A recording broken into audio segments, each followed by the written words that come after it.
मकर राशि वाले जातकों का शुभारंभ ही खुशियों से होगा।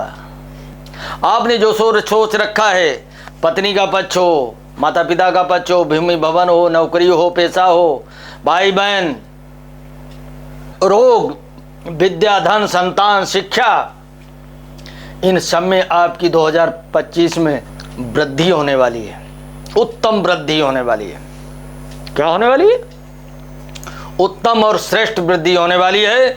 इसलिए खुशियों के साथ जियो। 2025 भगवान सूर्य नारायण हनुमान जी के चरणों में, सूर्य भगवान को अर्घ दो, हनुमान जी के चरणों में चढ़ाओ लड्डू का भोग। 14 जनवरी गंगा जी में लगाओ डुबकी, और जब उछलोगे तो नया सूर्य आपके सामने होगा। जीवन के नए नए कार्य, नए नए रिजल्ट, नए नए परिणाम को आपको दिखाई देंगे। इसलिए मकर राशि वालों, चिंता ही मत करो। जो सो गया वो भूल गया, और जो भूल गया वो खो गया। तो अभी तक आप जहाँ सोते रहे, भूलते रहे और खोते रहे, वो आपको प्राप्त होने वाला है। करना क्या है? हो सकते घर में गंगा सागर का जल ला करके रख लो, आपके सारे कार्य मनोरथ पूरे हो जाएंगे। धन्यवाद। किसके जीवन में खुशियों का पिटारा खुलेगा? किसके जीवन में, जीवन के हर क्षेत्र में उन्हें उपलब्धि मिलेगी? किनके जीवन में जो अभी तक बीते हुए समय में कष्ट, नाना प्रकार की वेदनाएं मिली, उनसे छुटकारा मिलेगा कि नहीं? कुछ लोग प्रश्न कर देते हैं कि आखिर ये ज्योतिष सही है या गलत, इसे मानना चाहिए कि नहीं। विज्ञान तो कुछ सिद्धांतों के भारतीय ज्योतिष को मानता है, लेकिन किन्हीं सिद्धांतों को नहीं मानता है।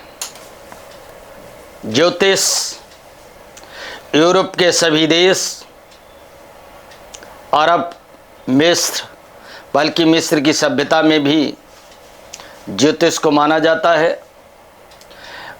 अरब मुस्लिम देशों में भी ज्योतिष की मान्यता 100% है। सबसे बड़ा ज्योतिषी चाइना का फेंग शुई, रोम का कीरो, यूनान का कीरो, इत्यादि इत्यादि महान ज्योतिषी हुए हैं। ज्योतिष धर्म से परे होता है। मैंने पहले भी कहा, ज्योतिष की परिभाषा में मजहब नहीं आता, जाति नहीं आती, ऊंच नीच नहीं आता। ज्योतिष समस्त मानव जाति के लिए बना है, ऐसा नहीं। और ज्योतिष में अमीरी और गरीबी भी नहीं। हाँ, एक सिद्धांत है ज्योतिष का कि ज्योतिष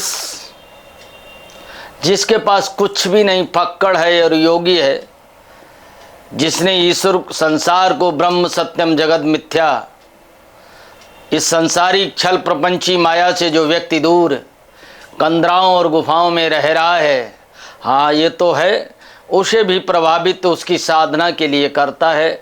कभी कभी तो साधक बन जाता है, कभी साधना उसकी पूरी नहीं होती है। कभी तो वो मोक्ष या स्वर्ग की प्राप्ति, भगवत प्राप्ति कर लेता है, लेकिन कभी नहीं भी। इसी प्रकार से ज्योतिष मानव मात्र के लिए जहाँ तक आपकी दृष्टि पड़ती है वहीं तक की सृष्टि है, और प्रकृति के सभी स्वरूपों में समय का अपना एक सिद्धांत है।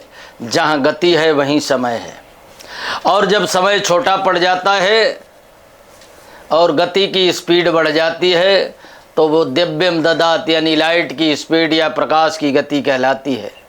और प्रकाश की गति में जो व्यक्ति चलने लगता है फिर उसे समय की सीमाओं में नहीं बांधा जा सकता, समय छोटा पड़ जाता है।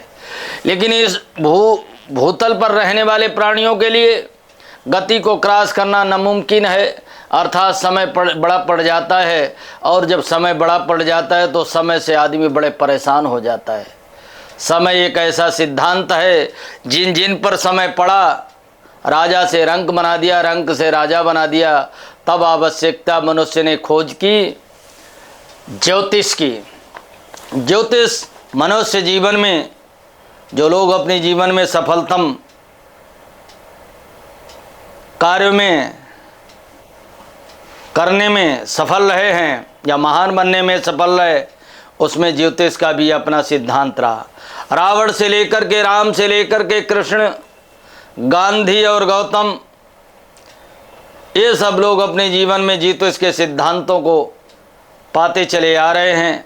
आज भी विकसित दुनिया के ये सत्य है कि मनुष्य ने ज्ञान की खोज की, विज्ञान की खोज की, परिश्रम और प्रयास किए, संसाधन जुटाए, विकसित भारत बना, विकसित दुनिया बनी, लेकिन उसमें ज्योतिष का भी अपना एक सिद्धांत है। तो आओ चलते हैं। सीताराम गुणग्राम पुण्यारेण विहारिणो वंदे विशुद्ध विज्ञानो कवीश्वर कपीशुरो उद्भवस्ति संहार कारणिम क्लेशहारिणीम सर्वश्रेष्ठीं सीतां नत्वं राम वल्लभाम यन्माया विश्ववर्तिमखिलं ब्रह्मादि देवासुरा यद सत्त्वादमृतैव भाति सकलं रज्जौ यथा हेर्ब्रह्मा करचरण कृतं वा काय जन्म कर्मजं वा श्रवणनयन जम्बा मानसं वा पराधं बहितं वा श्रवण में तक्षमस्व। जय जय करुणाब्दे श्री महादेव शंभो।